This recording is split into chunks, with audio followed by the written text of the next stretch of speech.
vamos a comenzar con la tercera sesión del seminario MENTE 2017, Mediaciones Narrativas y Artefactos.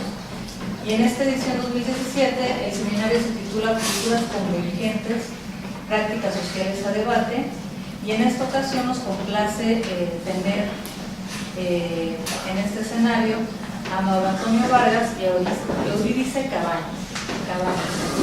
Entonces les voy a leer brevemente su trayectoria y la dinámica será en esta ocasión proponer una serie de preguntas de temas para que los ponentes invitados nos vayan comentando sus perspectivas en la cuestión referente al tema de hoy, que trata sobre tecnologías digitales, género y nuevas masculinidades. Bueno, en primer lugar está Mauro Antonio Vargas, director general de la Asociación GENDES, Género y Desarrollo AC. Estudió Sociología en la Facultad de Ciencias Políticas y Sociales de la UNAM y la maestría en Estudios sobre Estados Unidos de América por la Universidad Las Américas Puebla. Se formó como facilitador de grupos de reeducación para hombres agresores en el CCBIN en San Francisco, California, y como psicoterapeuta en el Instituto Humanista de Psicoterapia Gestal de la Ciudad de México. Ha desarrollado su trayectoria profesional en los campos de la investigación y la docencia, colaborando para distintas instituciones académicas y organizaciones de la sociedad civil, espacios en los que ha ejercido la investigación-acción aplicándola a diversas causas sociales. Su trabajo lo ha llevado a participar en numerosos encuentros de intercambio y foros de análisis, impulsando el trabajo con hombres desde la perspectiva de género, además de fungir como consejero en varias asociaciones. Colabora en redes y mesas intersectoriales a favor de la igualdad de género, tanto en México como en el extranjero. Se ha especializado en el análisis de las masculinidades y es autor de varios libros y artículos publicados en revistas científicas especializadas y de divulgación. En el 2014 recibió el reconocimiento Simón de Beauvoir por sus aportes a la innovación y la transformación humanística, democrática y de género en México, otorgado por el Centro Interdisciplinario de Estudios de la Mujer, adscrito a la Universidad Michoacana de San Nicolás de Hidalgo. También en la mesa tenemos a Eurídice Cabañas, doctora en Filosofía por la Universidad Autónoma de Madrid, cum laude, mención internacional con la tesis titulada La tecnología en las fronteras. Además tiene un máster en Lógica y Filosofía de la Ciencia y otro en experto en Neurociencias. Es actualmente profesora en el Máster de Diseño Tecnopedagógico y Learning de la Universidad Isabel I de Castilla y ha sido profesora externa en el programa de posgrado Formación de Formadores y Jóvenes en el Uso de Creación de Videojuegos y Realidad Aumentada de la UNED, así como profesora invitada en la Facultad de Ingeniería de la Universidad Autónoma de Occidente. Cuenta con más de 50 publicaciones, entre las que cabe destacar el libro GameStar, Pedagogías Libres en la intersección entre el arte, la tecnología y los videojuegos. También es fundador de Arts Games, asociación en la que es coordinadora internacional, presidente en México y vicepresidenta en España. Ha sido parte del equipo curatorial en Transitio MX-06 y asesora y colaboradora en el Centro Multimedia del CENAR. Actualmente dirige la fábrica digital El RUL de la Secretaría de Cultura de la Ciudad de México. Ha diseñado videojuegos que experimentan con la interfaz como Audio Games, videojuegos educativos con Enova, videojuegos radicales como Homo Sapien, que ha formado parte de las exposiciones en Colombia, España, México y videojuegos comerciales como Aftershock, del próximo lanzamiento para Nintendo 3DS. Bueno, después de esta vasta presentación de estos currículums tan impactantes, bueno, vamos a proceder con esta charla, con esta pues interacción, tanto con quien está aquí presente como la gente del público, para ver qué hacen cada uno de estos invitados en las cuestiones de perspectiva de género, nuevas masculinidades y su relación con la tecnología. Bueno, primero yo le quiero preguntar a ambos ponentes qué es lo que hacen ustedes en las asociaciones en las que ustedes participan. Tengo entendido que, bueno, tú estás en GENDES, pero también Eurídice ha estado en diversas asociaciones, no nada más en la que anunciamos, digamos, en la cartelera, sino que participa en varias de estas. y quisiera que cada uno nos platicaran qué es lo que están haciendo actualmente. Pues muy buenas tardes a todas y a todos.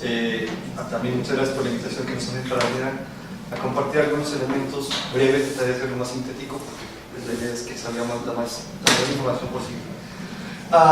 Empezar por el hecho de explicar lo que hacemos en Gendes. Es una asociación civil creada para promover la igualdad sustantiva entre mujeres y hombres, priorizando el trabajo con hombres desde la perspectiva de género, lo cual significa promover en el hombre una reflexión crítica respecto de cómo te construyes en un país como este, todavía marcado por una cultura o con un basamento eminentemente patriarcal, que te impone ciertos códigos y mandatos que luego actúas desde una mirada muy tradicional si no hay esta revisión, pues depredando, imponiendo, generando violencia.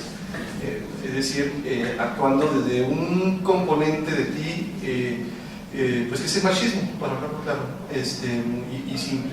Ese machismo, esa forma tradicional de actuar y de pensar y de actuar, pues nos hemos dado cuenta en los análisis, y esto no es algo que haya emergido a partir solo de la revisión del trabajo con hombres, sino que somos herederos de la tradición que muchas mujeres feministas iniciaron, y eso vale la pena aquí enfatizarlo, pues nos ha llevado a comprender que mucho de lo que somos lo hemos aprendido, nos hemos construido como hombres machistas, como hombres que eventualmente podemos ejercer formas depredadoras, invasivas o dominantes de socializar. Y podríamos actuar desde maneras distintas si revisamos esto y estamos dispuestos a desaprender para reaprender alternativas diferentes de cómo ser. En lo particular, nosotros no usamos el término nuevas masculinidades por las trampas que puede encarar o que pueden cubrir el adjetivo nuevas, ¿no? No me siento un nuevo hombre, soy una persona que está permanentemente en constante evolución, y hablar de la identidad implica también entender esto, ¿no? Que son finalmente procesos inacibles, que están en constante evolución, y desde ahí lo que proponemos es entendernos como sujetos de cambio constante, con posibilidades alternativas a la violenta, a la hegemónica o tradicional, sobre cómo podemos asumirnos y actuar. Promovemos en todo esto la responsabilidad como un factor fundamental para poder procesar ese cambio y actuar de manera congruente allá afuera, porque nos ocurre muchas veces, ¿no? En este país, si tú lanzas la pregunta en ciertos espacios de si ya somos un país verdaderamente igualitario, o en ciertos contextos mucha gente me responde que sí, la mayoría, y lo dicen que sí pensando en la lógica formal. Ya hay leyes que así construyen estas posibilidades, pero cuando hablamos de igualdad sustantiva entre hombres y mujeres, pues nos damos cuenta de que hace falta muchísimo todavía por lograr. Para nosotros, en el quehacer constante de Gendes, pues, queriendo contribuir al desarrollo, nos damos género y desarrollo porque queremos contribuir precisamente a la configuración de un país democrático efectivo para esos procesos, sentimos que es necesario promover esta responsabilidad masculina para impulsar esa igualdad ya hoy, ¿no? Lo que pasa por deconstruirte algunos aspectos y reforzar algunas versiones de ti que ahí están, que son buenas, que son nutricias, que son constructivas, que son desde las cuales se puede construir puente para poder avanzar en el diálogo intergenérico y desde ahí, obviamente, conciliar y avanzar. Obviamente esto implica pues mucho análisis en la vida cotidiana, mucho análisis desde ti en tu vida ya hoy, porque uno de los aspectos fundamentales de esta forma tradicional implica violencia hacia las mujeres en muchos contextos, y al ratito vamos a hablar de lo que ocurre esto en términos de las nuevas tecnologías y qué es lo que podríamos hacer desde. Muy bien. Yo, bueno, como bien han dicho, estoy en varios lados. Soy directora académica de la fábrica digital de Google, que inauguró ayer el edificio. Entonces, más bien he dicho, bueno, voy a centrarme igual en esta ocasión en hablar un poco más del otro proyecto del que soy parte, que es la Asociación Arts Games, porque en la fábrica digital, si bien ya hemos empezado algunas actividades previo a la inauguración y ya tenemos programación para este año, pues apenas estamos comenzando, entonces podría contaros más bien un poco de las prácticas en relación a género con respecto a eso. En la Asociación Cultural Vegas Games el tema del género es totalmente transversal, luego sí hay acciones específicas, pero atraviesa todo, y sobre todo en lo que nos centramos es en el videojuego como una herramienta tecnopolítica. Siempre se habla de los medios de comunicación, y parece que los videojuegos quedan como de lado porque no importan mucho para este análisis, pero de hecho son una de las herramientas más potentes que hay, una de las primeras formas de interactuar con la tecnología de niños y niñas. Entonces creemos que es algo que sí merece un estudio serio, crítico y consciente. Entonces, por un lado, por ejemplo, tenemos una editorial sobre estudios académicos del videojuego. Por ejemplo, la revista tiene una sección fija de género. Luego también desarrollamos otros proyectos, como por ejemplo GameStar, que es un proyecto educativo de pedagogías libres con videojuegos, donde pues, se trata de educar justo en esta forma de percibir críticamente la tecnología, de abordar mucho pues, software libre, hardware libre, todas esas líneas, para realizar una reapropiación sobre la tecnología, porque básicamente hasta ahora niños, niñas y casi todos los adultos somos solo consumidores y no pasamos de ese papel. Y entonces estamos consumiendo mensajes que en la gran mayoría de los casos, y en el caso del videojuego a veces es aún más marcado todavía, son tremendamente machistas, son los valores muy bélicos, agresivos. Entonces, si solo estamos consumiendo eso, pues primero hay que fomentar un consumo crítico, analizar esos discursos, pero también hay que ser capaz de producir discursos nuevos. Entonces ahí entra también la parte de producción, que trabajamos desde pequeñitos con GameStar, con niños y niñas de 8 a 18, pero también luego con personas adultas, con los Playlabs, que son laboratorios de experimentación con videojuegos. De hecho, el último fue aquí en México, no sé si existe en México y en España, fue aquí en México y fue en el Centro de Cultura Digital, y ese fue uno específico para tratar el tema de la sexualidad en videojuegos, pero igual luego puedo ahondar un poco más. Digo, más que nada es para tener una perspectiva un poco general de por dónde nos movemos y todo. Pues muy bien, entonces antes de entrar en los detalles de cada uno de estas personalidades que vienen a compartir los proyectos que están haciendo, ¿cómo definirían ustedes o qué es para ustedes la perspectiva de género en relación con las tecnologías digitales? ¿Cómo la definirían o cómo la explicarían, digamos, si estuvieran o si están aquí alumnos que quieren comprender cuál es esa relación? Bien, pues para mí el entender la perspectiva de género implica siempre cuestionar esta suerte de andamiaje que nos ha cubierto históricamente como mujeres y hombres, en donde de manera ya histórica la figura de lo masculino, cuando lo revisamos de manera crítica, se antepone respecto de lo femenino como algo fundamental, algo básico y que a partir de ahí se ejerce pues mucha desigualdad y opresión. Si lo intersectamos con nuevas tecnologías o tecnologías de la información y la comunicación, lo que vemos es una gran oportunidad que puede representar también amenazas o riesgos dependiendo de cómo te sitúes en el uso de estas herramientas. Si lo vemos como oportunidad, esto abre un campo inmenso para poder participar. Todo lo que tiene que ver con ciudadanía digital está por ahí, en una lógica que implica ser subversiva respecto de los mandatos tradicionales que te imponen el deber ser como hombre o el deber ser como mujer. Y un poco lo que comenta Eurídice ahorita lo refuerza, pues si hablamos por ejemplo de esos juegos electrónicos, si hablamos del uso de las redes sociales y de otras tecnologías en la vida cotidiana, pues nos vamos a dar cuenta de que muchas de las expresiones, por ejemplo, de violencia que se generan desde ahí, van dirigidas sobre todo a las mujeres en una lógica que agrede a sus cuerpos o que ofende cuerpos y su sexualidad, por ejemplo, o que promueve el uso de esos cuerpos, el uso de lógicas abusivas, vaya, ¿no? Entonces, Estos riesgos también se pueden revisar desde una posibilidad responsable y ética que debería de empezar a formar parte del cuestionamiento de quienes formulan estos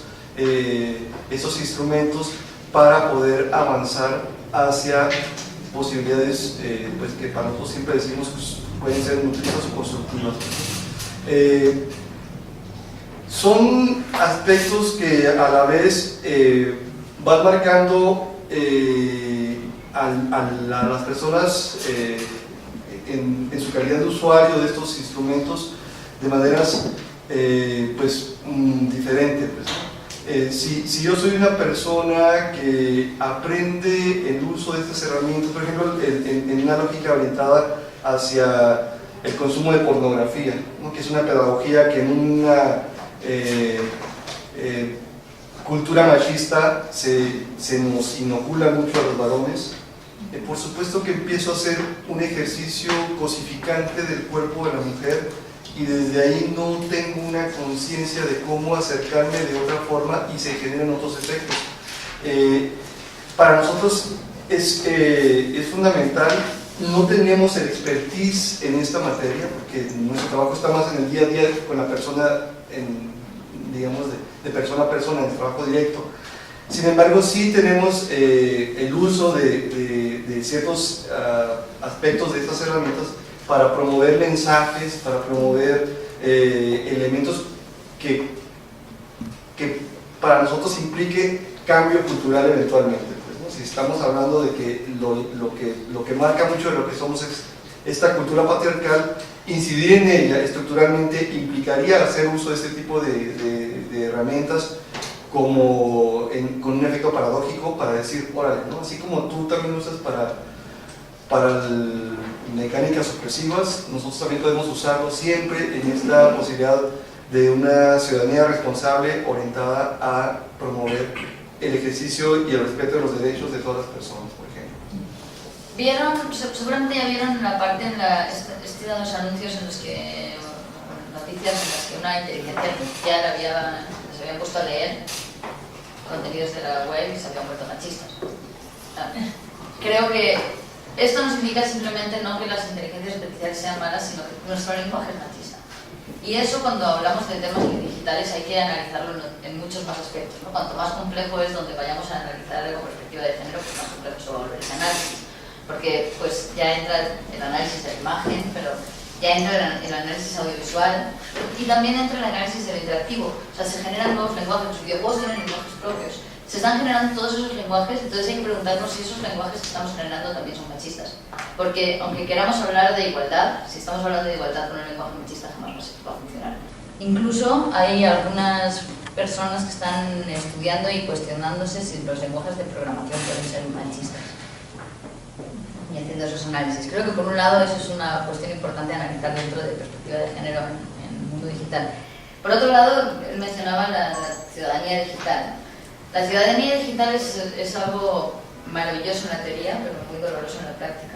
Porque por un lado justo debería permitirnos el prescindir de todas estas categorías que nos imponen solo por ser mujer, por tener más o menos peso, por tener una apariencia u otra. Porque pues ahí como nos podemos construir un poco, ¿no? Elegir las imágenes que nos representan, narrarnos como queramos, hay un cierto anonimato, podríamos jugar a eso.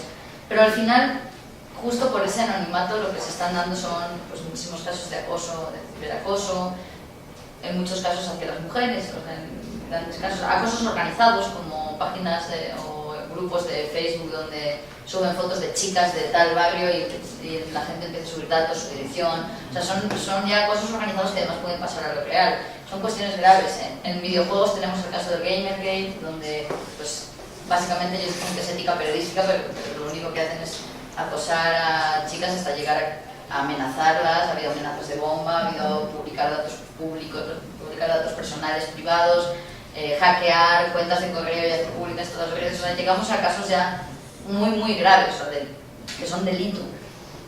Y pues a la vez también están surgiendo grupos de resistencia digital, que muchos son también pues, grupos de mujeres que saben de esto, que se sienten atacadas, que son bastante anónimos también, pero que buscan como generar estas formas de resistencia.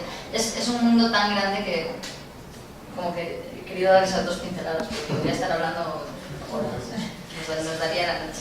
Y bueno, por ejemplo aquí, yendo un poco más a lo que ustedes hacen, ¿cómo hacen en su práctica cotidiana, en el trabajo que realizan ustedes, para revertir lo que ya han comentado, que es la lógica hegemónica en cuanto a la dominación, digamos, masculina con respecto al género femenino, es decir, toda la cuestión de la teoría de género? ¿Cómo hacen en la práctica ustedes? Tú decías que es para tratar como de reaprender, ¿no? Reeducar de alguna manera, y tú, sobre todo en cuestiones de programación, de lo digital, es decir, ¿cuáles son algunas de las cosas así muy puntuales que nos pueden comentar aquí a la audiencia de, bueno, yo estoy haciendo esto y esto y esto para tratar de generar, tú decías, un cambio cultural, y tú decías, bueno, para tratar también de incluso hasta hablar de un nuevo lenguaje, no nada más oral o de un nuevo castellano, sino también un nuevo lenguaje de programación? Si me pudieran compartir hacer algo muy puntual. ¿Qué hemos hecho hasta el momento? Bueno, nosotros trabajamos de manera muy directa con poblaciones. Vamos con jóvenes a comunidades, vamos con jóvenes en escuelas, vamos con funcionariado a diferentes ámbitos, y a veces es muy complicado poder estar en todos lados al mismo tiempo. Esto mismo que puede ser el grabar una sesión como esta para que después se pueda difundir y se pueda transmitir para lograr más cobertura, por supuesto que es una posibilidad.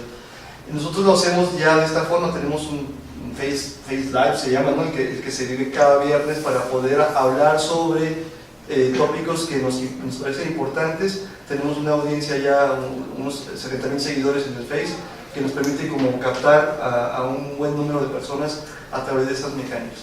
Y varios de nuestros talleres y de nuestras formas de intervención las hemos procesados a través de herramientas digitales que permiten su reproducción, de tal suerte que no necesitas estar facilitando en persona siempre los talleres para que varios de estos mensajes se puedan replicar, y la persona, dependiendo o independientemente de su etapa del ciclo vital en la que esté, o sea, seas niño, adolescente, joven, adulto o adulto mayor incluso, puedas acceder a estos mensajes alternativos a los que de la tradición te sigue mandatando, pues, ¿no?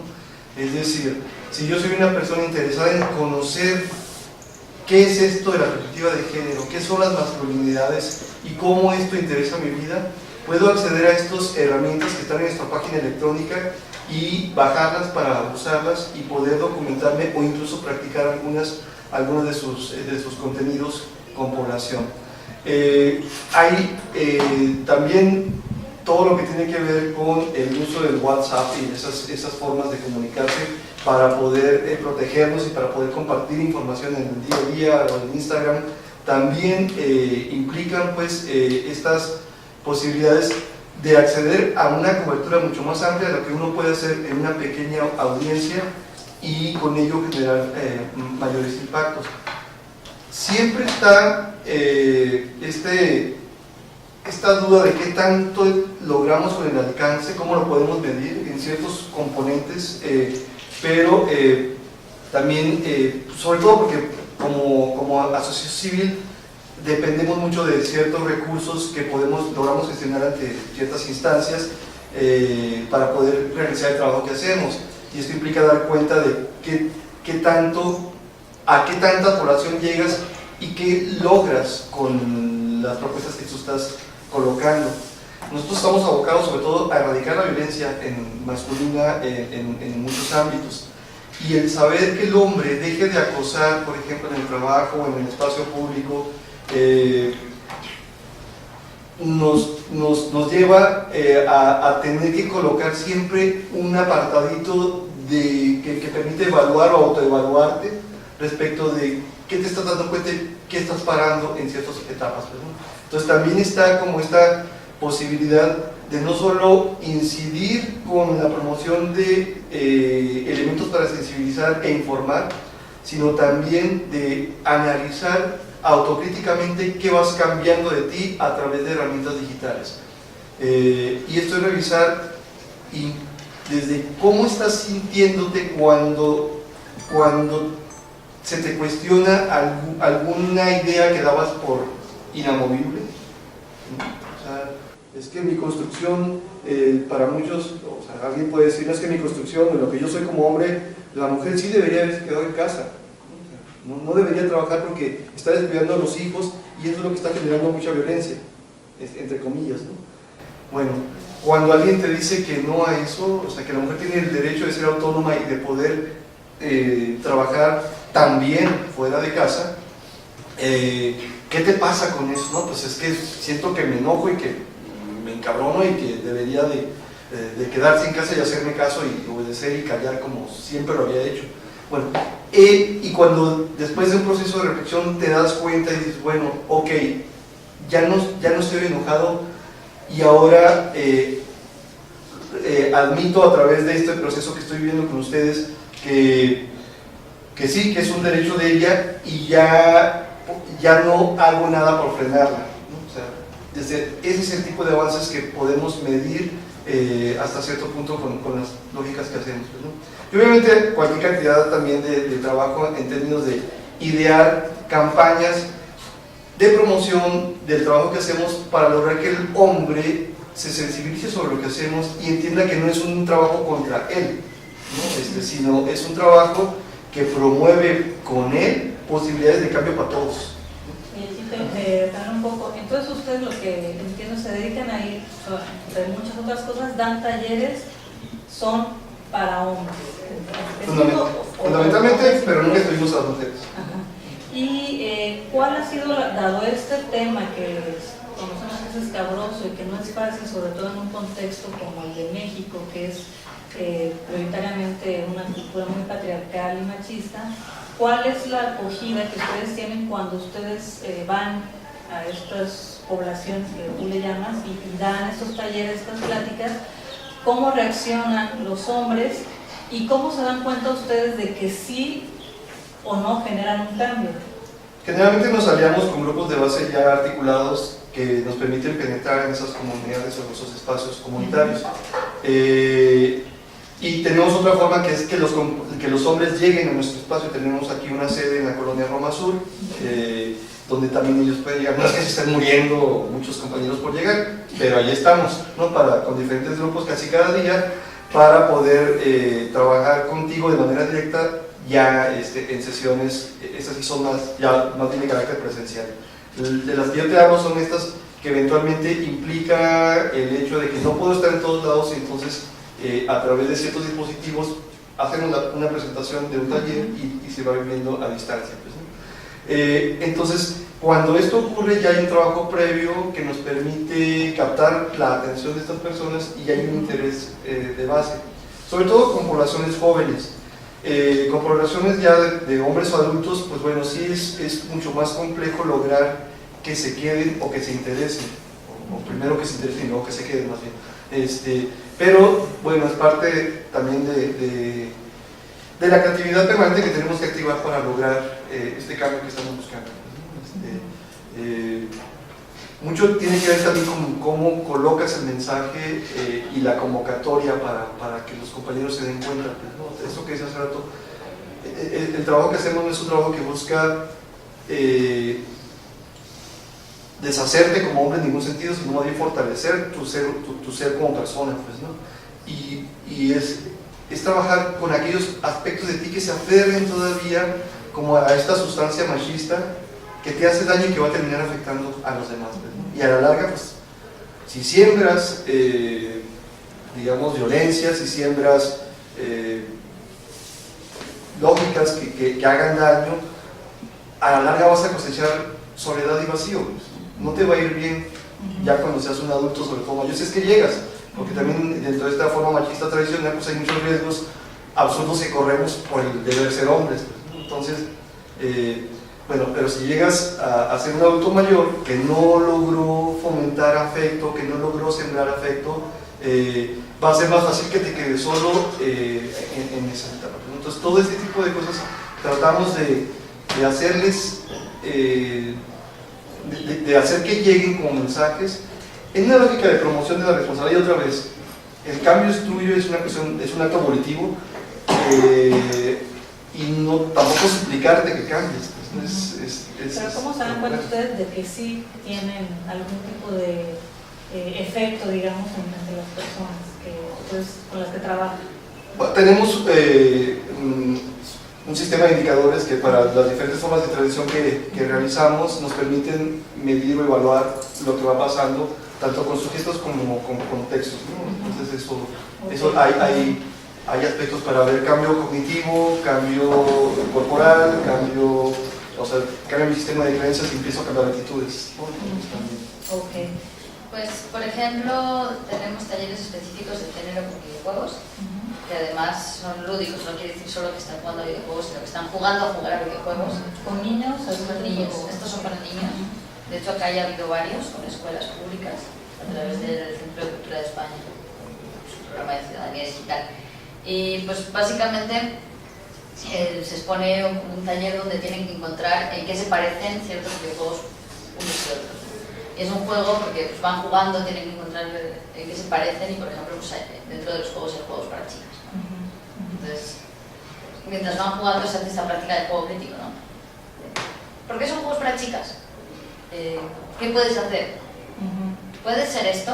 ¿Puedes ser astronauta? No, puedo cocinar. ¿Puedo elegir ropa? ¿Puedo...?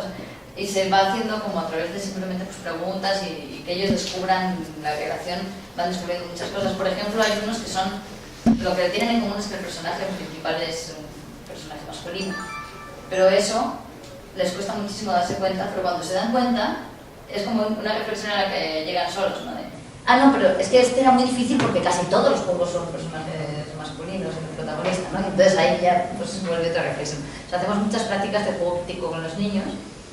También con los adultos, digo, en el Playlab que hacemos aquí de cuestiones de género y sexualidad, eran 12 horas de sesiones teóricas donde hablábamos del género como constructo, el sexo como constructo, casos de intersexualidad, ¿no? De cómo en realidad no solo somos hombres y mujeres, sino que hay un montón de pasos intermedios y de cómo todo eso se está construyendo, ya no solo a través del discurso, sino a través del discurso, a través de la medicina, operando de una forma total y absolutamente material, ¿no? Se está creando como esa decisión.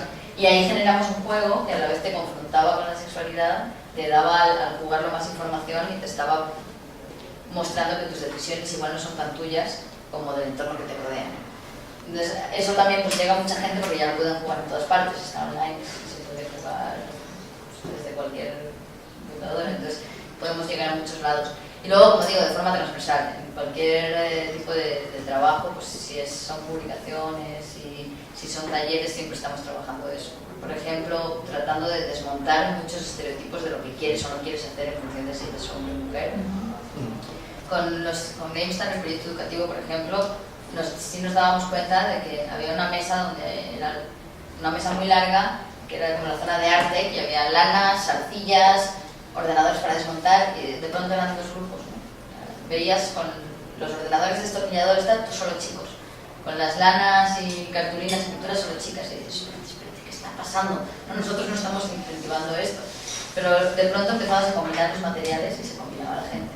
Y entonces igual a las chicas no les daba miedo meterse donde solo estaban los chicos con los destornilladores, o a los chicos no les daba miedo que alguien les llamase tal por usar las témperas en vez del martillo, y se empezaban a generar eso, ¿no? Como ya proyectos en función de lo que ellos y ellas querían y no en función de lo que les habían dicho que tenían que querer. O sea, siempre es transversal. ¿Y tú cómo con la misma pregunta, cómo has percibido si hay realmente algún cambio en estos niños? O sea, ¿qué notas en ellos que cambia o que permanece en tus intervenciones?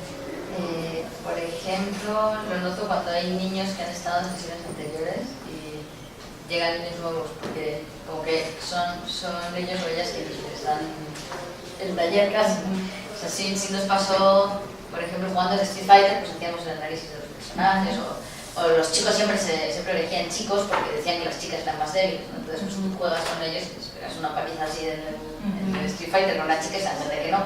Y de pronto llegan niños nuevos y, pero estás jugando con personajes femeninos, estás jugando con chicas.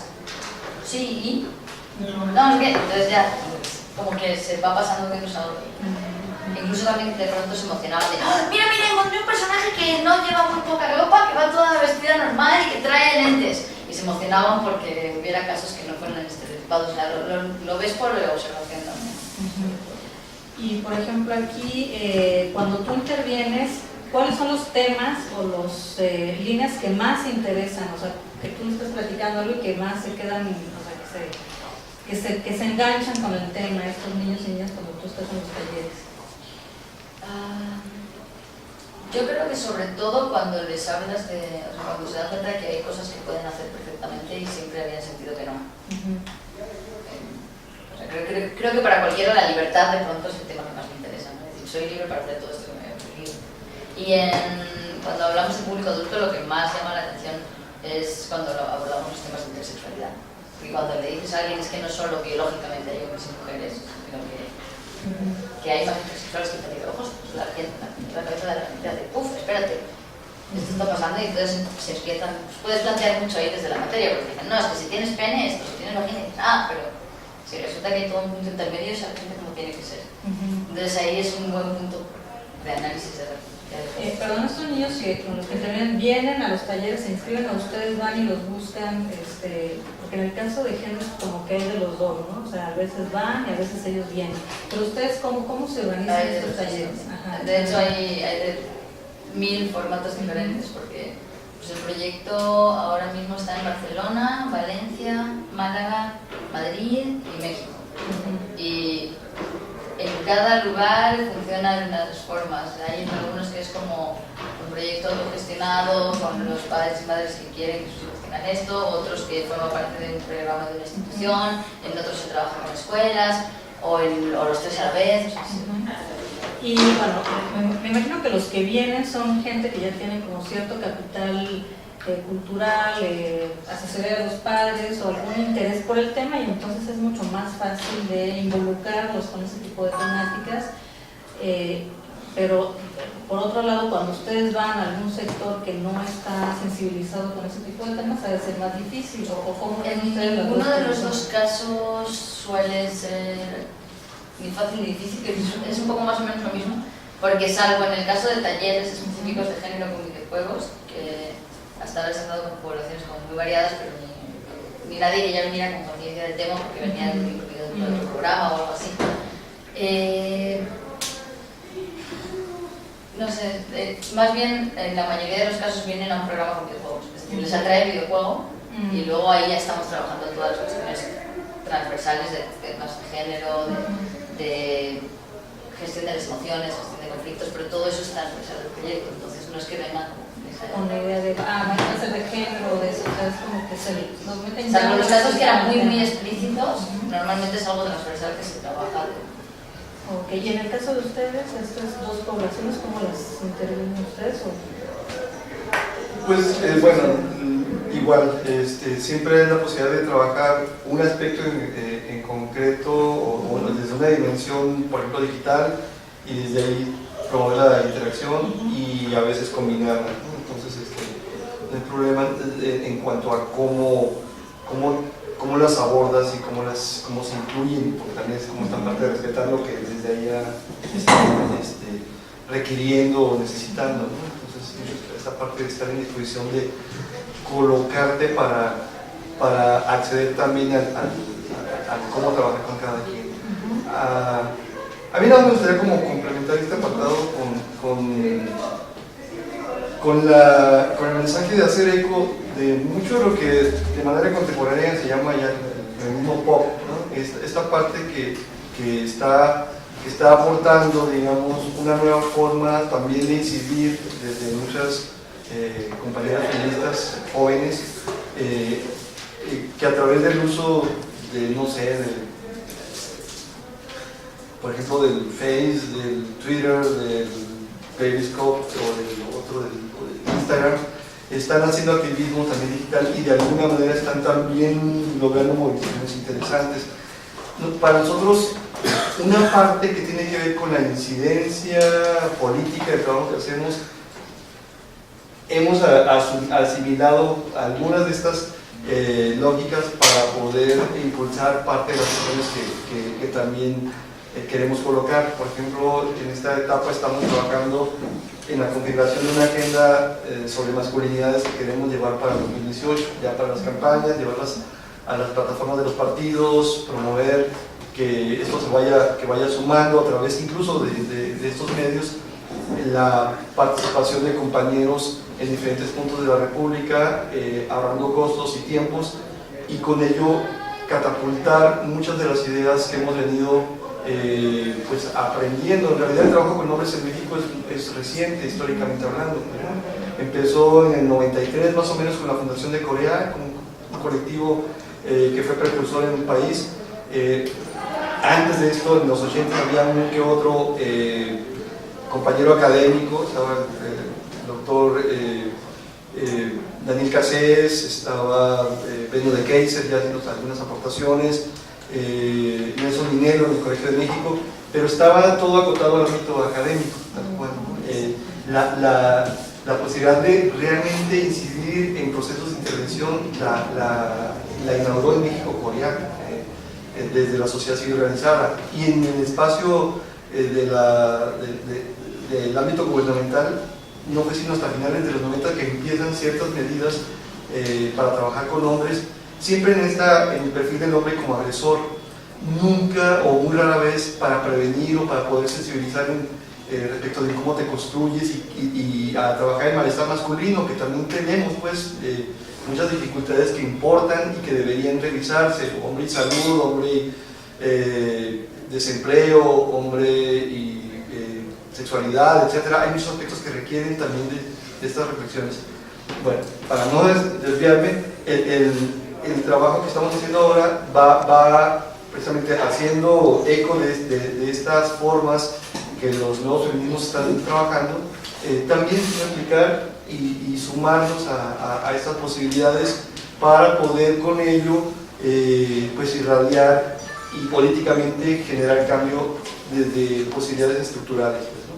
Se requiere que haya un marco legal mucho más adecuado para que la política de género, en esta lógica transversal, aunque siga priorizando, y eso es fundamental, el adelanto de las mujeres, también incluya acciones que nos impliquen a los varones, pues, ¿no?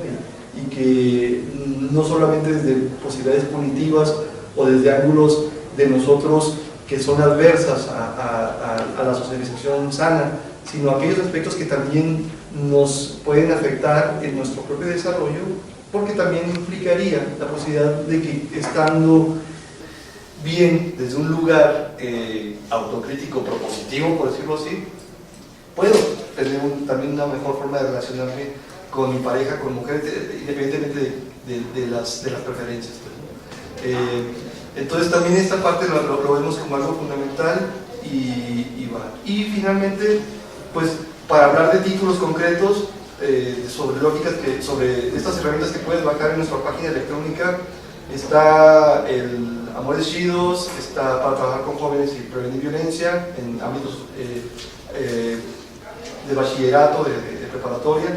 Está uno que se llama Machismo no es destino, para trabajar con niños en primaria. Y está otro que se llama Aprendiendo a querer, para trabajar con niños en secundaria, ¿no? Como que son, para cada etapa del ciclo vital es diferente el abordaje, obviamente, el tipo de ejercicios que hay que hacer, y la parte de trabajar con el adulto la tenemos concentrada en un modelo que se llama Hombres Trabajándose, que esa sí no la difundimos, sino que implica un trabajo mucho más cuidado, porque metodológicamente hay riesgos en la manera de trabajar con la persona que ejerce violencia, ¿no? O sea, si no me doy cuenta de ciertos aspectos, lo que puedo promover es que sí, erradiques tal vez violencias muy ostensibles, muy ominosas, lo que sea, sobre todo las físicas o sexuales, y eso se pueden erradicar, pero mucho de lo que ocurre, si no lo hacemos con cuidado, es que vienen los micromachismos, ¿no? Estas formas de violencia encubierta, que también son igual de socavantes. Decimos acá, no hay violencia chiquita, todo hace daño, va minando la autoestima de la otra parte, y por supuesto que hay que cuidar muy bien el cómo dirigirse al compañero para poder procesar de manera profunda estos cambios. ¿Y qué retos han tenido ustedes en este contexto, sobre todo en México, que es pues todo lo que sabemos, ¿no? Es decir, el contexto no se presta fácilmente para este tipo de temas. Ya tenemos, acabo de leer que está por ahí circulando el vehículo de No te metas con mis hijos, que está promoviendo la asociación esta a favor de la familia, que bueno, tiene un origen que sabemos que es contrario a este tipo de propuestas, en contra de la perspectiva de género, en contra del respeto a las nuevas identidades, en fin. ¿Qué retos han enfrentado ustedes en este contexto, en general, no nada más en los talleres tal, sino en general con las instituciones, los actores? ¿Con qué se van a encontrar los que se dediquen a esto cuando, si quisieran aquí empezar a dedicarse a este tipo de cosas? Pues, fundamentalmente es un reto abstracto, pero pesa por todos lados, que es el que estás bregando contra una cultura machista. Entonces es como la historia del salmón, vas contra este marco cultural que te quiere obligar a ser iguales, pues, ¿no? y que cualquier desafío o cualquier mirada crítica a ese proceder, pues trata de atacarlo, ¿no? Y este constructo machista, esta cultura machista se transmite en todas las instituciones y en todos los ámbitos. Ahora, si hablamos de política pública, por ejemplo, un desafío que existe es que el hombre, que es el que construye mayoritariamente esas políticas, no se concibe como sujeto vulnerable, por ejemplo. O sea, es paradójico, pues, pero el hombre no ve al otro como un sujeto vulnerable y desde ahí no contempla medidas de intervención para ellos, que también lo requieren, pues. Entonces, si se hiciera desde esas posibilidades, seguramente muchos de los factores que concurren, por ejemplo, para erradicar o para disminuir riesgos por muertes violentas, por ejemplo, pues empezaríamos a trabajar mucho en lo que pasa con los consumos de alcohol y drogas, para prevenir, en lo que tiene que ver con estos desafíos, digamos, de realmente aprender a conducir, a manejar un auto en cualquier punto, o erradicar el auto, ¿no? Si lo pudiéramos, por lo menos en esta ciudad. Cosas que tienen que ver mucho, pues, con lo que soy en la vida cotidiana y que de repente no me doy cuenta de que, por ejemplo, si no estoy inscrito dentro de un mercado formal de trabajo, no tengo acceso a muchas posibilidades de beneficio para poder, por ejemplo, hacer un buen ejercicio de corresponsabilidad con mi pareja en la casa, ¿no? No tengo tiempo para eso y no tengo medios para cuidar mi salud personal, ni en lo sexual, ni en lo corporal, ni en lo emocional, por ejemplo, y no hay políticas que se dirijan a prevenir o atender a esta población, así de claro, pues. Tú quieres ir al doctor, al médico, si tienes seguro social y los horarios, pues, te lo limitan, y para muchos hombres el constructo de yo no ser débil, pues también les hace minimizar el síntoma y no atenderse y no acudir. Pero eso tiene a veces que ver más con el hombre por ser hombre. Hay un título de una presentación que tenemos que se llama Se murió de hombre, ¿no? Se murió de hombre porque no fue capaz de contactarse y poder tocar humildad e ir a ver muchas cosas, ¿no? Desafíos como el hecho, por ejemplo, que nosotros hemos enfrentado desde que iniciamos nuestro trabajo, de que cuando hablamos de género fue importante romper esta barrera simbólica, pero que tenía mucho efecto para, por ejemplo, la financiación, de que hablar de género era igual a hablar solo de mujeres. Y para nosotros es bien importante decir que el trabajo con mujeres desde nuestro enfoque es fundamental y es prioritario, y que debe seguirse apostando por ahí, incluso de manera prioritaria a la que se pueda desarrollar con el hombre, porque no se trata de que haga propósito hombre, ni por ahí, pero sí fue enfrentar, y todavía hace falta, el que no hay financiaciones para el trabajo con hombres. Es muy difícil colocar proyectos, pues, que realmente pues nos apoyen de manera consistente, transanual, por ejemplo, siempre son abonos chiquitos y bien latosos, ¿no? Para poder cumplir con muchos aspectos. Pero bueno, no me quejaría porque la verdad es que el trabajo, cuando lo haces con dedicación y con buen empeño, creo que sí genera que ciertas instancias volteen a verte y se te apoyen, pero es complicado otra vez, ¿no? Y la parte más difícil es tocar a cada uno de ellos, de los que están aquí, por ejemplo, que realmente lo puedan ver como con un ejercicio de revisión autocrítica, otra vez en propositivo, pues, ¿no? Y que se den cuenta de que esta posibilidad de avanzar hacia el cambio está ahí, está en cada uno de ellos, o de nosotros, pues, ¿no? En lo que puedas, obviamente, no se tienen que hacer las grandes revoluciones, sino empezar por lo que puedes hacer en tu casa, ¿no? Lo que puedes hacer con tu pareja, lo que puedes hacer con tus hijos, es que vives en una dinámica muy heteronormativa y no pasa nada con eso, nada más te des cuenta. Si hay diversidad también se puede vivir, porque el solo cuerpo nos genera privilegios, ¿no? Y entonces el que te puedas dar cuenta de cuánto ese privilegio está generando en contrapartida desvalorizaciones o impactos negativos en ellas sobre todo, pues hay que actuar de manera responsable conmigo mismo para decir ya, claro que yo puedo hacer el acuerdo con mi mamá o con mi pareja o con quien viva de lavar los platos todos los días, por ejemplo, porque no se lavan solos, pues, y yo les digo muchas veces, pensar el cambio es una cosa, pero pensar el cambio, ni lavar los platos ni limpia el baño todo el tiempo, hay que hacerlo, hay que involucrarnos en ello de manera consistente, no nada más cuando estemos de buenas. Y ese tipo de cosas son las que a veces perdemos, porque la neta es que está bien a todo dar. Así que si estamos chupando tranquilos, ¿para qué cambiar? Pues, ¿no? O sea, es cómodo el dejarnos llevar por este pensamiento dominante de que las mujeres nacieron para servirnos, atendernos y cuidarnos, y que te den todo a pesar de sí mismas muchas veces, ¿no? O a costo de su propio desarrollo. Entonces, o de su crecimiento en términos de ejercer sus derechos con plenitud, con todas las posibilidades que para nosotros se nos han facilitado. A veces lo vemos y no lo vemos, ¿no? Si te vas al ámbito político también lo vemos y no lo vemos. Comentaba con una compañera hoy en la mañana, ¿no? En ese terreno, por ejemplo, ¿cuántas mujeres gobernadoras ha habido en el país? ¿Cuántas hay? Nada ahí tenemos a una. Y se supone que hay igualdad política. Si te vas a los gabinetes de cualquier estado va a ser la misma canción. Generalmente son 19, 23 secretarías o instancias las que ocupan el gabinete, que son, y siempre son jefaturadas nada más 3 o 4 por mujeres.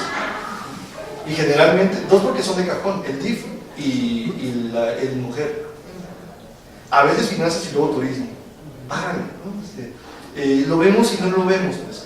Entonces cuando te pones estas gafas, así, los lentes de género, a mí me los puso me los puse yo solo por Contreras, porque entré en una materia en la carrera de sociología que se llamaba problemas sociales de la mujer, y dije, hey, ¿qué onda con eso? ¿Cómo que problemas sociales de la mujer? Yo también tengo broncas, y ahí voy a querer cambiar los contenidos, y el cambio fui yo, para toda mi vida, porque ya no pude ser omiso con lo que vivía todos los días. Entonces, este cambio, el llegar a la persona concreta, a cada sujeto concreto, es el más complicado. Pero también, bueno, yo te diría, ojalá no llegues cuando estés en crisis, que es lo que nos pasa mucho. Nos llegan compañeros porque ya se quedaron solos, pues. Ya se fue ella o ya le puso un ultimátum. Y eso te lo puedes ahorrar si aprendemos a compartir los espacios de una manera muy diferente a la que tradicionalmente se nos ha inculcado. Y bueno, acá viendo desde la perspectiva ya un poco más de la tecnología, que es otro de los rubros en donde las mujeres generalmente han sido rezagadas en esta cultura que es opuesta, ¿no? Tú dices, las niñas generalmente trabajan con las telas, con otro tipo de materiales, y los niños a las cuestiones más técnicas de arreglar y todo esto. Entonces, ¿qué retos has vivido tú en tu experiencia al tratar de promover de manera transversal la perspectiva de género en tu hacer profesional y cotidiano? ¿Cuáles son los obstáculos? Es decir, si alguien se quiere dedicar a lo que tú estás haciendo, ¿con qué se va a enfrentar? Se va a enfrentar con el día a día. Se va a enfrentar con que la gente que va a estar contigo, por mucho que sea un programa intensivo, por mucho tiempo que estén contigo, van a estar más tiempo fuera. Y fuera, o sea, todo el tiempo estamos educando, no solo se educa en la escuela, no solo se educa en un taller, todo el tiempo se está educando. Fuera están educando para el machismo, se está educando para la desigualdad. Entonces, es constantemente un estar peleando con eso. Normalmente no es tan concreto con las personas particulares que llegan, porque todos hablando nos acabamos entendiendo, igual a veces hace falta hablar un poco más, a veces se entiende todo de primeras, pero cuando hay diálogo es fácil. El problema es cuando no hay diálogo porque tienes pues, el mundo, ¿no? El mundo fuera que ya tiene una estructura, que es como lo que decíamos antes, si ya tenemos un lenguaje machista, el estar hablando de igualdad es difícil, si ya tenemos toda una estructura machista, estar tratando de cambiarlo de repente es muy difícil y es agotador. Sobre todo creo que es vivir lo que más cansa. Estoy trabajando con esto y sentir que no puedes parar ni un segundo, no puedes parar ni cuando vas a hablar a un lado, ni cuando vas a hablar con un amigo que de pronto te está diciendo una barbaridad sin darse cuenta. O sea, es un esfuerzo diario y cuesta mucho no llegar al punto de decir, ¿sabes qué? Renuncio, porque es o sea, empujar la piedra montaña arriba y la montaña no termina. ¿Y cómo vislumbras tú el futuro de este tipo de actividades? O sea, ¿cómo te ves en futuro? ¿Seguir luchando de esta manera? ¿Crees que paulatinamente vayan a cambiar este tipo de cosas o ya serán otras generaciones que no te tocará ver? ¿Cómo lo ves? Yo creo que sí está cambiando, la verdad, no todo es pesimismo, o sea, yo creo que sí cambia, pero evidentemente cuando hablamos de un cambio de mentalidad que ya no es de, pues, ya no es como de, yo creo, de un argumento o algo así, sino de una creencia, de algo que ni siquiera te das cuenta que piensas, pues todos los cambios son muy lentos, entonces va cambiando, si se ven cosas, se habla mucho del tema, entonces creo que eso es positivo y pues sí creo que en algún momento espero lleguemos a... ¿Cuál es el caso más difícil que a ti te ha tocado enfrentar en toda tu experiencia con estas intervenciones? ¿Alguna anécdota que nos quieras compartir? Creo que lo más difícil ha sido enfrentarme a quien cree que está hablando en pos de la igualdad y no lo está haciendo. O sea, creo que es más fácil hablar con alguien que directamente trae un discurso machista y empezar a cuestionar partes que cuando alguien te está diciendo cosas como las mujeres somos mejores porque lo podemos todo y además en tacones. Y dices, espérate, o sea, ya, no me pongan los tacones si yo no los quiero, ¿no? O los hombres porque no pueden llevarlos también si les apetece. O sea, justo cuando alguien siente que tiene todo el discurso de la igualdad y no se está dando cuenta de esos sesgos, porque ahí sí es muy difícil. Porque le estás diciendo, piensa de una forma más desde la igualdad y te dicen, no, ya lo hago. Entonces, convencerle de que no es lo más complicado. Como este caso de, bueno, sí, yo ya soy directora, ya llegué muy lejos, ¿de qué nos estamos quejando? Es decir, ya estamos en igualdad con este tipo de discursos donde ya todo está bien, entonces, ¿qué más? ¿No? O sea, cuando les dicen esto a ustedes, que a mí me ha tocado mucho en mi experiencia y práctica, decir, pero si ya está todo bien, estamos aquí sentadas en la universidad, ya hay jefas, ya hay algunas que han llegado lejos, las que no es porque no quieren. Entonces, ¿qué más? O sea, les van a decir, ¿qué más quieren las feministas o las mujeres? Y aquí, bueno, ¿qué responden a ustedes? O sea, ¿cuáles son las palabras o ejemplos que ustedes utilizan para este tipo de personas? Yo me peleo mucho con las violencias que no tienen importancia. Justo lo que comentabas también al inicio, ¿no? Cuando alguien dice, bueno, que yo diga a ver qué niños quieren apuntarse a la excursión a la montaña en vez de que niños y niñas o pensar en algo que sea más inclusivo, pues es que os estáis quejando por tonterías, ¿no? O sea, ¿eso qué importa? Eso no es como pues lo de pegar a una mujer, es que me parece que estáis exagerando tanto que luego pues le quitáis peso a lo verdaderamente importante porque lo ponéis todo al mismo nivel, porque bla, bla, bla. Y ahí es como llegar a explicar que en realidad cuando tú estás teniendo esas muy pequeñas violencias, pues si a ti todo el día te dicen tienes que ser una princesa, tienes que no sé qué, y a él todo el día le dicen tú tienes que mandar, tú tienes que tal, cuando llega el momento en el que se encuentran en la realidad, eso puede llegar a generar la violencia, porque igual él no está siendo el jefe y le han dicho que tiene que serlo, y además le han dicho que tiene que ser fuerte, que tiene que imponerse, que tiene que ser autoritario. Cuando construyes a alguien para ser así y después le dices, ¿sabes qué? Que ahora realmente no funciona porque te vas a relacionar con otra persona que no te está dejando mandarle, porque estás en un mundo con otras personas en las que eso no está funcionando, entonces es como, entonces, ¿qué hago? ¿Qué soy? Se rompen. Y toda esa violencia se genera desde un inicio ahí. Entonces, sí, evidentemente hay que cortar los casos de una violencia física, pero si no empezamos a trabajar desde abajo van a seguir surgiendo casos de violencia física.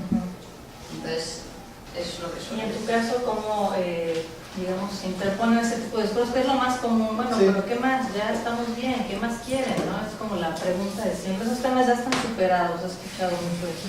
Sí, bueno, pues yo lo que he aprendido con el tiempo es a intentar ya no engancharme, ¿no? O sea, porque pues obviamente es muy complicado querer cambiar a cada persona.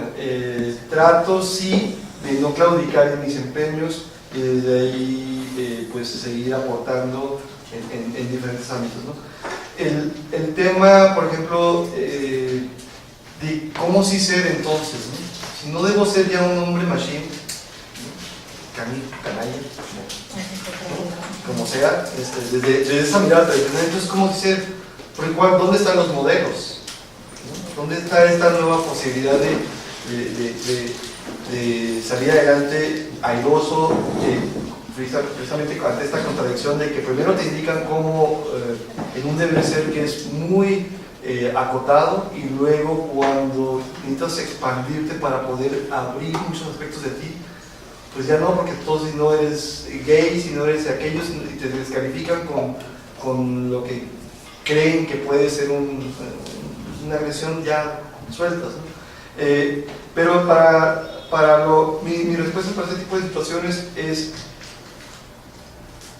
hablemos de congruencia. Si realmente queremos promover valores como la justicia social, como el respeto de los derechos de todas y de todos, actuémoslo, vivámoslo, ¿no? Una mujer tiene el mismo derecho que tú de desarrollar de crecer y desarrollarse en este país. Abramos las posibilidades. Yo tengo una hija va para los 14, quiero que sea lo que ella quiera ser, pues, ¿no? Quiero que ese mundo, que este México no la limite, en un sentido muy en ningún sentido mal dicho, ¿no? Entonces, para aquellos que se aferran, pues bueno, tú vas a tener que vivir los costos o los efectos de tu propia miopía. Yo ya no puedo ser responsable por ti. Este mensaje es constructivo, va como en la vibra, pero si no es tu momento, es como doble A, ¿no? Espero que no tengas que recaer para que te des cuenta de que era importante sí activar un cambio ahora, pues, porque convencerte del cambio o simularlo tampoco va a ser útil. La idea es que sea algo muy ontológico, que lo puedas palpar, creer y actuar de una manera significativa para ti. Eso se va a reflejar. Y entonces el trabajo es ese, ¿no? Yo creo que el gran desafío conmigo mismo es no claudicar en este empeño. Yo casi llevo 30 años en ello y me parece que en esos 30 años he logrado ver avances. Eso también es verdad. No todo es negativo y dentro de lo que son las nuevas tecnologías también, por supuesto que puede haber posibilidades pues válidas y positivas para tener herramientas que activen este cambio de manera mucho más contundente o amplia. Y yo lo veo como desde estas posibilidades. Si yo no creyera en el hombre, ¿no? en el varón, hablando en concreto del hombre con pene, ¿no? Que ha crecido en este país, no tendría sentido mi trabajo. O sea, he visto muchos compañeros cambiar y he visto cómo ese cambio genera bienestar para él y para quienes le rodean, y es muy grato. Entonces, ¿qué nos pueden comentar ustedes a quienes trabajamos con tecnologías digitales, para hacer uso de esta tecnología de manera sensible y comprometida con el tema? ¿Qué nos podrían decir a los que, sobre todo en el Departamento de Estudios Culturales, que trabajamos cosas de educación digital, de cuestiones críticas con la tecnología? ¿Qué podrían aportar brevemente para que también ya participen los hombres aquí presentes y las mujeres? Yo diría sobre todo la tecnología no solo es una herramienta, tiene que estar como objeto de estudio, es decir, se tiene que analizar críticamente esa herramienta, cualquier tecnología que usemos. Sobre todo animaría muchísimo a utilizar siempre software, hardware libre, porque cuando estamos utilizando software privativo o hardware privativo, pues ya nos da lo que es, ahí está cerrado y no lo podemos tocar, y normalmente, como la misma estructura de la sociedad, eso va a tener que ver también con unas perspectivas que no podamos modificar desde la base, desde la estructura. Entonces, si queremos empezar a trabajar con que dentro de también el mundo digital y dentro del mundo tecnológico se hable de género, creo que tenemos que empezar a hacer tecnologías con una perspectiva de género. Entonces, digo, vamos a producir también. Gracias. Entonces dos aspectos muy básicos. El primero es que si vas a interseccionar esto con género y masculinidades, hay que documentarse bien sobre lo que es género y masculinidades, para que no des por hecho también ciertos supuestos como muy básicos y desde ahí te arranques con la mejor intención y a veces pues ocurra lo contrario a lo que quieres. Entonces, hay que captar muy bien sí, lo que es pues, este diferencial que el sexo otorga en los cuerpos para ver lo que simbólicamente implica luego, ¿no? Y ya cuando se convierte en género, pues, las desigualdades que van dándose a partir del desarrollo de muchas ideas en la vida cotidiana. Entonces vale la pena documentarte, enterarte bien. Y ya cuando lo actives en el uso de las herramientas de información o de estas tecnologías, mi sugerencia también va por el lado de ejércelo con responsabilidad. Es una palabra pues grande, larga, pero que creo que comprende también aspectos en sí misma muy útiles para efectos de lo que puedes ser capaz de lograr si lo haces afincándote en ella, ¿no? En la palabra responsabilidad. Obviamente detrás de ella está la ética, detrás de ella está el rigor, detrás de ella están muchos componentes que podrían ser muy útiles a la hora de involucrarte con esto. Y tal vez un tercero sería el de la creatividad, ¿no? O sea, que pues, la creatividad para estos planos es fundamental y lograr hacerlo porque esto que te decía hace rato, nosotros estamos imaginándole, nos cuesta mucho trabajo eso de cómo colocar en medios imágenes constructivas de los varones, aquellos rasgos, ¿no? O sea, ¿quién te gusta? ¿El Chicharito? O sea, en México, digo, todo el mundo conocemos a Pedro Infante. Pedro Infante es en la lógica tradicional, ¿no? Borracho, parrandero y jugador y mujeriego, ¿no? Y en un país donde hay tanto paternidad ausente, claro que ha jugado un rol fundamental. ¿Quién sería la contrapartida? Porque, pues, digamos, en la figura hegemónica podría estar tal vez Carlos Slim, ¿no? Como ese gran, para muchas, ciertas mentes, de aspiración de cómo ser, tienen toda la lana del mundo, güey, tienen todo. No es por ahí, pues tampoco, pero entonces, otra vez, si le echamos creatividad, a lo mejor ya juntas como personas podríamos encontrar con estos componentes buenas vías de por dónde avanzar. Esos estudios tienen una raíz de verdad y un desarrollo mañoso. La parte de verdad es efectivamente, sí hay esta producción de testosterona que nos genera cierto grado de mayor fuerza en términos de volumen, de masa física corporal, que se activa para efectos y que en el desarrollo del cuerpo humano, en la historia del ser humano, nos fue útil para la sobrevivencia y fue básico, digamos. Pues, ¿no? Esto no implica, o esto no descarta, y ahí es donde está lo mañoso del asunto, el aspecto de cómo nos socializamos y cómo aprendemos a construirnos, que es totalmente diferente, y aquí sí me voy a las disciplinas sociales, que han también analizado y colocado con bastante evidencia el hecho de que el factor discernimiento para este efecto es fundamental. O sea, yo puedo decidir todos los días ejercer o no violencia en cualquier momento. Incluso, o sea, puedo ejercerla, por ejemplo, para efectos defensivos, ante una cierta amenaza, pero que es interesante cuando ves, por ejemplo, el hecho de que a lo mejor yo no me voy a poner a los trancazos con un par porque a lo mejor me madrea, para hablarlo claro, yo no sé pelear, pero sí con una mujer porque sé que puedo tener ese vigor, esa fuerza que la va a dominar a ella, ¿no?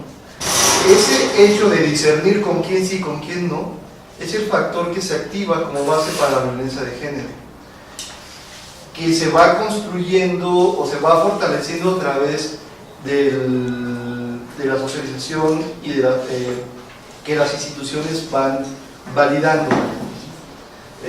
Llámese iglesia, llámese familia, llámese trabajo, se va generando todo este andamiaje que va configurando esta noción de que sí, por ser aparentemente más fuerte en ciertos aspectos, pues tendremos el rigor de imponernos. Nada más que lo hacemos con toda la intención y capacidad de ejercer un dominio sobre lo que consideramos menor o débil o lo que sea, para mantener el usufructo muchas veces de lo que ellas nos puedan generar, pues, ¿no? Entonces ahí es donde ese aspecto es el que rara vez se desarrolla en estas miradas científicas biologicistas que pretenden justificar con ello el hecho de que yo como varón, como hombre, ejerza violencia. Porque claro que la puedo decidir, puedo decidir no hacerla, no ejercerla, quiero decir, ¿no? El tema es que sí decido hacia dónde, como es directiva, y tiene como este enfoque desde una mirada de aprendizaje, de controlar para mantener el ejercicio. Sí, yo creo que está mal de raíz, de hecho incluso pensar a una mujer le puedo pegar porque es más débil ya es un problema, ¿sabes? Y creo que todos los estudios que tienen que ver con el nivel historicista que justifican cuestiones culturales actuales basadas en cuestiones biológicas de evolución basadas en la prehistoria cometen una falacia de petición de principio brutal, porque primero lo que están haciendo es estudiarnos a nosotros en la actualidad para después pensar en cómo podían ser los primitivos. Si ahora somos así es porque antes éramos así. Y después utilizar cómo decidieron ya que científicamente eran los primitivos para justificar cómo somos en la actualidad. Entonces, no, espérate, o sea, esto funciona solo en una dirección, no me lo pongas en las dos porque entonces tenemos un círculo vicioso donde cada una justifica la anterior. Eso es un problema. Ahí preguntabas cómo se puede hacer una ciencia que rompa esas concepciones, ¿no? Si los hay, sino que las aseveren, ¿no? Pero... sí hay, ahora no recuerdo cómo se llaman, hay unas científicas que justo dicen o contradicen la teoría de que el responsable de la posición erecta de los humanos es el hombre porque tenía que ir a cazar, y dicen que en realidad es la mujer porque quería evitar que sus genitales quedaran expuestos y que lo violaran. No creo ni siquiera que lo hagan con una intención científica de decir que fue así, sino simplemente como para demostrar que en realidad cualquiera puede especular lo que quiera con respecto al pasado y tener una explicación perfectamente plausible para que eso quede asentado científicamente y ahí quede. Por otro lado, el texto más importante que yo he encontrado al respecto y que también estuvimos viendo en el Playland es el de la bióloga Anna Foster Sterling, porque ella no habla desde o sea, normalmente los textos que encontramos cuestionando la ciencia o cuestionando la biología... Las epistemologías, ¿no? Se llama Cuerpos Sexuados. Ajá. Creo que era Cuerpos Sexuados. Normalmente las críticas que encontramos a la distinción de géneros, a cómo la ciencia nos habla de una cosa o de otra, son desde la filosofía o desde las ciencias sociales. Aquí es una crítica a la construcción científica desde la propia ciencia.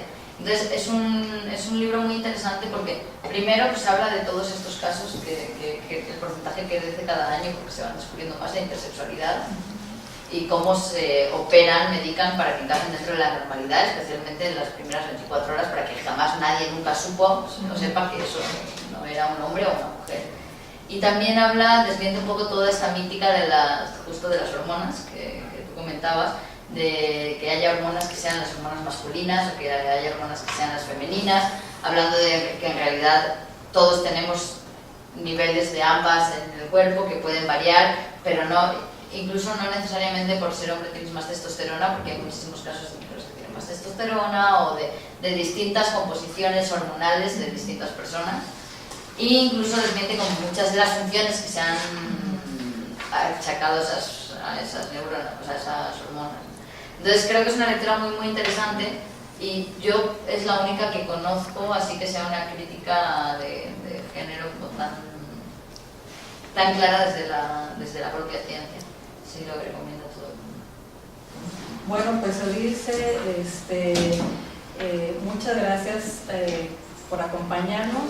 Te vamos a entregar por parte del seminario Mediaciones Narrativas y Artefactos tu papelito, si quieres también tomarlo de manera digital, te lo paso por acá. Y también a ti, Mauro, te agradecemos mucho el que nos hayas acompañado, un placer que ambos estuvieran aquí. Y pues, como ustedes ven, este tema da para mucho más. Yo les sugiero que vean ahí las páginas en donde ellos tienen más información para que ustedes se conecten con este tema y también lo comuniquen a otra gente, porque yo creo que mientras más se haga extensivo este tipo de perspectiva, pues más libres seremos sin duda. Pues muchas gracias, ¿no?